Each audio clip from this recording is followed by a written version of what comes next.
Aquí comienza Tupahue, un programa que aborda la identidad de los pueblos originarios y su espacio dentro de la sociedad actual. Radio Recabarren, la radio de las trabajadoras y los trabajadores de Chile. Maribari Compupeñí, Maribari Compu Lamien, Maribari Compuche. Bienvenidos a Tupahue, espacio radial mapuche de Radio Recabarren. Como todos los viernes acá, un saludo para todos nuestros pupeñi y pulamien, a nuestros hermanos no mapuche y a toda la clase trabajadora aquí en la Central Unitaria de Trabajadores. Estamos hoy día con dos temas muy importantes y a manera de introducción vamos a hacer la explicación que me pidieron a través del correo, que explicara qué significan las banderas. Tenemos dos banderas. El pueblo mapuche se reconoce desde el movimiento la Huenufoye y la bandera con la estrella, el Güeñelfe, la bandera azul. La diferencia está en que la bandera azul con la Güeñelfe es una bandera ritual, ceremonial y que representa de cierta manera la autonomía del pueblo mapuche. Y por el lado nuestro aquí tenemos también a nuestro amigo invitado, a José Gutiérrez, nuestro hermano quechua aymara, que nos podría comentar para introducirnos. Bienvenido, Josué. Mari. Marri Pupeñi, Marri Compuche, Marri Lamien. Suma Haipu Kuyakanajila Tanaka, Sutija José Gutiérrez Satagua, Kirkiritua, Ucamaraki, Kirkiritua, Askishurata. Buenas tardes, hermanos, soy Josué Gutiérrez, escritor, músico, y profundamente agradecido por la invitación. ¿Qué pasa con la huipala? La gente dice huipala con P, pero es con PH, es una P más suave, casi una F, huipala. La huipala no se tiene, es prehispánica, empecemos por ahí, y tiene la connotación de identificar los cuatro suyos, el chinchay suyo, el anti suyo, el conti suyo y el colia suyo. Y por eso es que habían diferencias, todavía las hay, aunque hay como un formato ahora más unificado, pero debiera haber diferencias en su... Lo que pasa es que son banderas multicolores, y tiene un carácter más bien de político, geográfico, que religioso. Y es claramente incásico, es de esa época. Pero igual es prehispánico, es parte de nuestra historia y no se alcanzó a vincular ritualmente. Y bueno, y ha permanecido en el espacio político, porque si ustedes se fijan en cuánta marcha, cuánto acto ahí, aparece la huipala ahí metida al lado de la bandera mapuche y otras cosas más. Pero ese es el sentido. Como son multicolores, cuesta diferenciar un poco cuál era cuál. Y ahí hay todo seguramente un debate todavía hasta el día de hoy, porque en el fondo lo que se tiene son lo que se ha transmitido oralmente con el tiempo y al final de cuentas se ha tendido una homogeneización, porque los cuatro suyos al final cada cual después ya se dispersaron, se han mantenido de alguna manera culturalmente unidos por el idioma, pero aún así demuestra un botón. Los aymaras bolivianos hablan de los chilenos, siguen siendo tan aymaras como los bolivianos y como los peruanos, y el quechua que es peruano hace la diferencia con el quechua boliviano, y son tonterías nomás. Eso quiere decir que los gobiernos, el Estado-Nación, hizo bien la pega, nos dividió, así de simple. Así que tiene que ver con eso un poco el desarrollo de la huipala, pero no es ritual, es enteramente político, tiene que ver con el ayllu, en este caso con el suyo. El suyo significa comarca o región, las cuatro comarcas del imperio inca, del antiguo imperio inca. Gilata, bienvenido a nuestro programa. Hoy día estamos, ¿cierto?, en un proceso de conocer nuestros pueblos originarios. Hoy día la ley reconoce 9 pueblos y creo que es importante también conocer la la trayectoria que tienen nuestros hermanos que hoy día están en el ámbito artístico, en el ámbito de las actividades de creación artística, y justamente la invitación para su persona era conocer un poco su trabajo, quién es usted, lo presentamos como poeta y músico, y qué podemos decir por el tema que hoy día podemos comenzar nuestro programa sobre la poesía, qué es la poesía, qué es lo que transmite nuestro sentimiento del alma humana, ¿cierto? En base a esas expresiones que hoy día la conocemos como poesía. Bienvenido, Peñi Josué.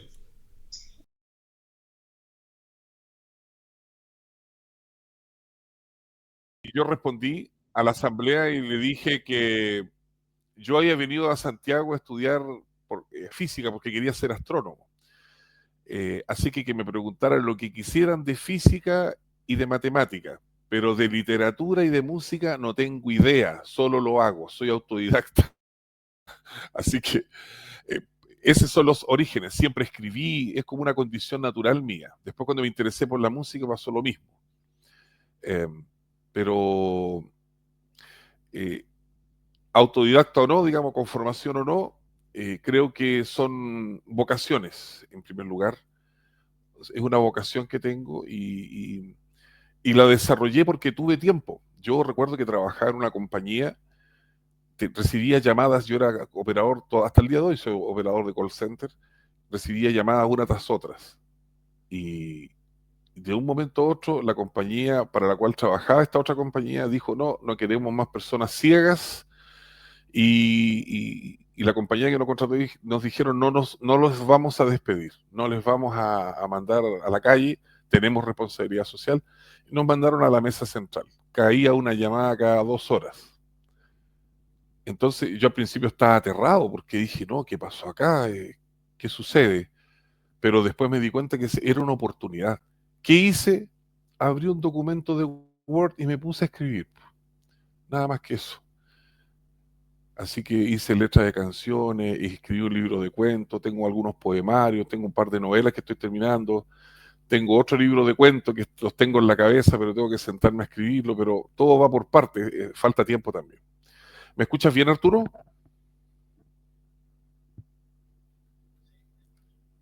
¿Me escuchas bien, Arturo? Sí, escucho bien. Mira, qué importante lo que señalas de Josué y conocer un parte de lo que son las expresiones del alma humana. Estamos hablando de expresiones, arte y en este caso la poesía. Tenemos también el desarrollo de la literatura, letras, relatos y lenguaje. Y se dice que el lenguaje crea realidades, ¿cierto? Dentro de la misma Así literatura es. tenemos, ¿cierto? Además el desglose de la poesía, la poesía se puede interpretar, a los que no conocemos mucho esa expresión artística, entre prosa, verso y todo lo que significa el desarrollo y de la explicación desde la academia, por ejemplo. Pero las Claro. expresiones más interesantes son cuando nuestros hermanos hacen declamaciones, en público, presentaciones públicas o escribiendo, publicando sus materiales. En cuanto a su producción, Gilata Josué, ¿cómo estamos en relación a su producción artística versus lo que en la presentación había iniciado, ¿cierto?, su actividad de músico? ¿Cómo se entrelaza la música y la poesía? ¿Cómo hacer ese puente de expresión de la prosa, el verso, a llevarlo a una traducción de sonido, que es otra modalidad de Bueno, sentimiento humano, de sensibilidad humana? bueno, aquí hay que diferenciar dos cosas. Yo creo que en gran parte la música, siempre acá está la emoción y la razón. Pero yo creo que en el caso de la música, el equilibrio, la ponderación, la música está más inclinada a la emoción, al sentimiento. Tiene razón, tiene una lógica, pero yo diría que es 30-70. La lógica es un 30, la emoción, lo que mueve, que es una expresión del alma, de tus vibraciones como ser vivo, como ser espiritual incluso, si quieres mirarlo así, son el 70% según yo. A veces son medidas mías, según San Josué, como digo yo. Y en el caso de las letras, digamos, yo creo que va un poco más al revés. Tal vez es un 30 de emoción y un 70 más de razón. No sé si eso es tan exacto así o no, pero así lo veo yo, tratando de racionalizar el proceso. Y entonces aquí ocurre una, ¿cómo se llama? Una simbiosis, una coexistencia benéfica. Hay varios tipos de simbiosis. Hay uno que es el parasitismo, eh, ¿cierto? El canibalismo, pero hay una que se llama mutualismo.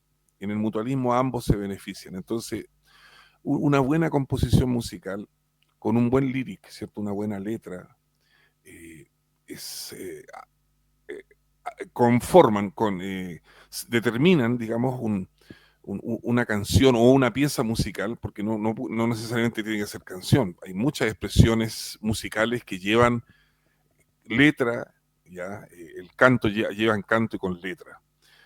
Como también muchas solamente llevan sonidos de voces, que también es una, que no es el caso este, pero estamos hablando acá de la unión, y creo que este puente se tiende de una manera natural. Eh, se va de un lado hacia otro. Muchos poetas terminaron musicalizando lo que escribieron, u otros musicalizaron lo que se escribió, y muchos músicos que entraron en la música terminaron escribiendo. Entonces es ambivalente el sentido, va y viene. Ahora, con respecto a qué es bueno, qué no es bueno, es como todas las cosas, como todo el arte. Eso, bueno, ¿en qué sentido? Hay que hacerse varias preguntas ahí que no vienen al caso, según yo. Lo importante es que tanto la literatura como la música provoque, te remezca. Que una letra, a veces en una canción, una frase eh, lo, te cambia la vida. Una frase te cambia la vida. A veces en una canción, una melodía te cambia la vida, una melodía te estremece, porque te identifica, porque te confronta, porque a lo mejor eh, eh, también te interroga. Entonces hay varios aspectos acá eh, que son más o menos subjetivos, por decir, pero ¿qué no es subjetivo? ¿Qué es objetivo? También es otra gran discusión. Al final de cuentas, todo lo vemos a través de lo que nosotros creemos, de lo que nosotros llamamos realidad, nuestra percepción. Pero es bellísimo y muy interesante, y es complejo, ¿eh? Es complejo. Aló. Como una definición, ¿cierto? Pero más allá de lo que la cultura occidental nos propone para definir un concepto tan maravilloso como es la poesía, ¿cierto? Decimos, tiene más valor como lo sentimos.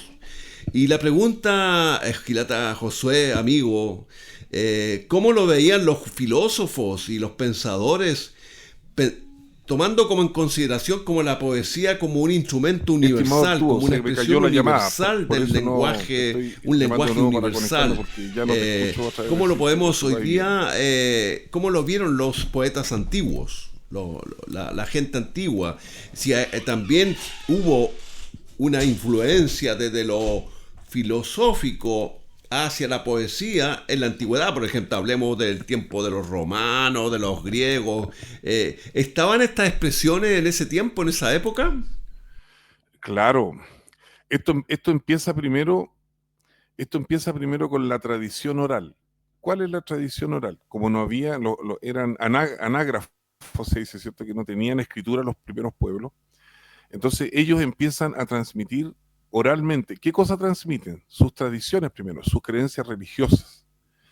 Entonces eh, empezaban los más viejos, que a su vez le iban enseñando a otros que eran más jóvenes. Y cada generación que pasaba, era más largo el ejercicio. Y entre ellos se empezó ahí a entrelazar, ¿cierto? A inmiscuir la música, primero como percusión, primero como todos estos instrumentos como el pututu, eh, ¿cómo se llaman que usan los mapuches? Eh, es decir, la trutruca, por ejemplo, los cuernos, ¿se dan cuenta? Y la percusión, se golpeaban los omóplatos de los animales, de los bisontes, de los animalitos, esos tenían un sonido distinto. Ahí empieza la percusión, y ahí empezó una forma de canto de alguna manera, por ser más entretenido esto. Pero hasta que llegan al tiempo de los griegos, y en los griegos ya definitivamente Homero, el ciego, como se puede traducir, Homero es el primero que patenta una forma poética ya concreta, primero porque había escritura, ¿ya? Y él plantea entonces la epopeya. La epopeya es un poema donde hay un héroe, tiene un sesgo, tiene una forma, hay un héroe. Un héroe, ¿cuál es el héroe para el griego? El héroe es el que va y hace la pega. El que va y logra el objetivo. Contra viento y marea. Y cuando hablamos de contra viento y marea, en el caso griego, estamos hablando que incluso contra la voluntad de ciertas divinidades. Pero ahí también aparecen otras divinidades que le juegan chueco a sus pares y defienden al héroe, etc. Si ustedes se fijan bien, ahí hay un... Incluso tiene su forma, ya la academia puede hablar más de esto. Por ejemplo, en el caso de ¿cómo se llama esto? La Ilíada, que es el sitio de Troya, ¿cierto? También el héroe, que era ahí, en este caso Aquiles, tiene que tener una contraparte que esté a la altura. Tiene que haber ahí un antihéroe. Y Héctor es ese antihéroe, ¿ya? Al final es derrotado, pero también a su vez Paris, de un flechazo en el talón, hiere a Aquiles, y Aquiles, que era un semidios, se fue a criar malvas, como dicen los españoles, y ese es un poco la idea de la epopeya. La segunda gran epopeya es la Odisea, porque habla de Odiseo o de Ulises de Ítaca, que también él vuelve y pasa un montón de aventuras contra los dioses, están en contra y a favor, y al final él vuelve a Ítaca y recupera su reino, ¿ya? Entonces esas son las primeras formas poéticas, digamos, concretas, ya de un pueblo que viene ¿cómo se llama esto? En formación de una escritura, ¿ya? Entonces los primeros resultados de esta escritura, ahí hay un trasvasije de lo oral a la forma poética. ¿En qué más puedo ayudar, don? Muy interesante tu explicación, Josué. A veces acá en radio, en las comunicaciones, los tiempos son muy escasos y quiero llevarte a un segundo plano de nuestra interesante conversación, de nuestro diálogo, Peñi. Vamos nomás. ¿Qué podemos decir hoy día en la competencia a propósito de que estamos en la era de la inteligencia artificial que quiere reemplazarlo todo? Los seres humanos ya no vamos a ser útiles al futuro, principalmente lo que significa la cultura, la economía y en todas las áreas del saber humano. Pero sin embargo, creo que con la poesía va a ocurrir algo extraño. No creo que la inteligencia, en lo personal, y ahí me gustaría saber tu opinión. Esa controversia que puede iniciarse, ¿cierto? Si realmente ya la inteligencia artificial... inteligencia artificial, justamente, va a tener esa posibilidad de reemplazar los sentimientos, las emociones, los impactos en nuestras almas y espíritus. Ya, yo creo que no. Yo creo que lo que la inteligencia artificial va a producir miles de cosas que muchos pajaritos van a usarla porque es más fácil. No, pero para mí... Ayer hablaba con un amigo, le decía, mire, yo hago una melodía, escribo una letra, y si no sé cómo continuar, lo dejo ahí tirado una semana, 2 semanas, un mes. Al mes me siento, de repente me acuerdo, me siento en lo que aparece el clic. Ah, esto era. Podría avanzar 3 líneas, podría avanzar una cadencia armónica. No importa. Hay canciones que salen hay canciones que me han salido en 1 hora, 40 minutos. Así, armonía y letra, estribillo, todo así. Es un exabrupto del alma. Como que uno, tal vez es feo decir, escupe, digamos, sale al tiro, pum, de un solo viaje. No me gusta mucho ese ejemplo, pero en general el proceso proceso creativo tiene que ver, tal como decía, con las emociones y con la razón. La inteligencia artificial es solo razón y va a producir cosas de la razón, pero ninguna de ellas se compara a la vivencia, como decía este gran escritor alemán Hermann Hesse, decía que la experiencia que era realmente legítima era la experiencia vivida. Es decir, yo no podría hablar de qué es lo que es andar en helicóptero, porque nunca me subí en helicóptero. Puedo contar lo que otro contó, pero eso no es válido. Entonces, ¿qué ocurre? Que la poesía misma, la literatura misma, la música misma, ¿ya? Porque uno le coloca a la inteligencia artificial todo lo que dijo Rimsky-Korsakov y Bach acerca de las leyes armónicas y el loco te hace una sinfonía. Primeros violines, segundos violines, sección de cuerdas, chelos, contrabajo, bronce, percusión, y si quiere le pueden poner un coro, te coloca el coro con con tenores, soprano, con todo el asunto, te la hace. Pero es solo eso, es combinar reglas, combinar permutaciones de sonidos y de palabras y respetar ciertas reglas, y en eso es rapidísima, porque es una máquina. En cambio, ¿qué tenemos los seres humanos? Aparte de esta situación de esta duplicidad, ¿cierto?, entre la razón y la emoción, tenemos precisamente todas estas áreas grises que nos hacen tomar caminos que no son lineales, que no son obvios. ¿Ya? Errores. A mí me ha pasado. El otro día le confesaba a un amigo, le decía, mira, yo no sé cómo puse estos acordes acá en este orden. Me dijo, realmente queda muy bien. Le dije, yo creo que así fue. Creo que fue un error. Yo quería hacer algo y me equivoqué y puse otro acorde. Y cuando, a ver, dije yo, ¿cómo sonó esto? Y lo dejé y lo desarrollé y quedó, pero maravilloso. Entonces, todas esas situaciones, estas zonas grises que aparecen en lo tocante a lo inherente, ¿cierto? A nuestra esencia como ser humano, nuestras dudas, ¿será, no será? Esas vueltas de más que al final uno termina, como el perro, que se pega 10 vueltas y se termina echando ahí mismo donde al comienzo había partido. Entonces, todas estas cosas no las tiene la máquina, ni las va a tener nunca. Así que estoy totalmente de acuerdo. Oportunidad de estar conversando con nuestro Gilata Josué Gutiérrez, poeta, músico, y además tiene un agregado, él es informático, sabe cómo se manejan las combinaciones binarias en este mundo digital, así que ha sido muy interesante y esperamos tenerte pronto nuevamente, Josué, en este contacto con Tupahue, espacio radial de Radio Recabarren de la Central Unitaria de Trabajadores. Muy agradecido del contacto, Gilata, y vamos a seguir en esta conversación importante y ojalá pudiéramos, cierto, a futuro plantearnos esa incógnita que tenemos hoy día, principalmente las nuevas generaciones.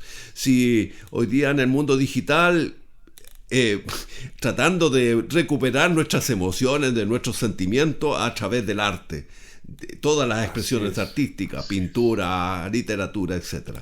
Palabras finales, Gilata Josué. En primer lugar, agradecido por la invitación. Segundo, compartirles a ustedes que los que me conocen saben que soy antifascista y antisionista, esencialmente. Soy un libre pensador, respetuoso de todas las expresiones religiosas que son propias del espíritu de cada cual, y el que dice que no cree en nada también lo respeto porque tiene su derecho a tener su camino.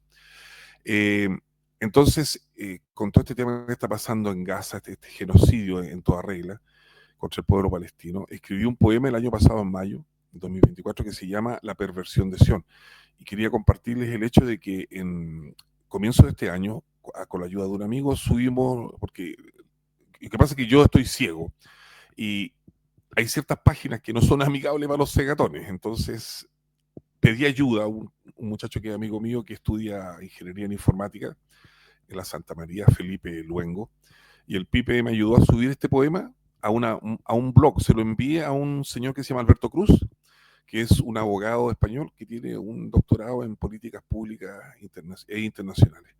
Él se dedica en su blog, El Territorio del Lince, se dedica a